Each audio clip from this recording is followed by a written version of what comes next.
त्यांना बोलू हेमंत।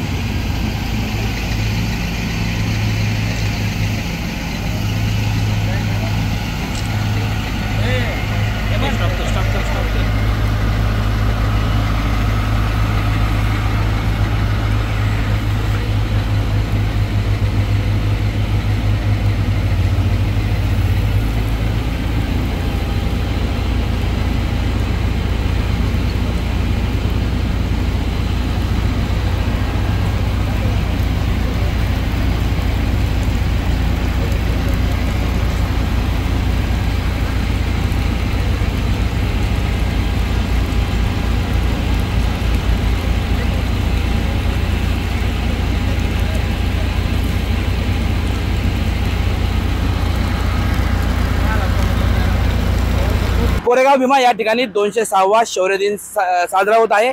यासाठी विजयस्तंभाला पुणे महानगरपालिकेच्या अग्निशामक दलाच्या वतीने पाणी मारून स्वच्छ करण्यात येत आहे।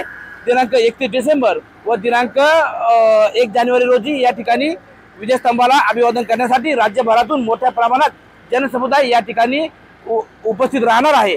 आणि हा विजयस्तंभ सजवण्यापूर्वी या विजयस्तंभाची साफसफाई करण्याचं काम व धुण्याचं काम पुणे महानगरपालिकेच्या अग्निशामक यंत्रणेच्या माध्यमातून करण्यात येत आहे। आपल्या सोबत आहेत पुणे महानगरपालिका अग्निशमन यंत्रणेचे अधिकारी। काय सांगाल, विजयस्तंभाचं सध्या पाणी मारण्याचं व साफसफाई करण्याचं काम आपल्या यंत्रणेमार्फत सुरू आहे। सालाबाद प्रमाणे यावर्षी आम्हाला पण 5वं वर्ष आहे। 5वं वर्षामध्ये मी दरवेळेस याच टायमाला येतो आणि जे वर्षभरामध्ये जे धूळ वगैरे आपल्या स्तंभावर ते बसते, म्हणजे ते आपण काय करतो, पाण्याद्वारे पूर्ण स्तंभ परिसर आपण स्वच्छ करून घेतो।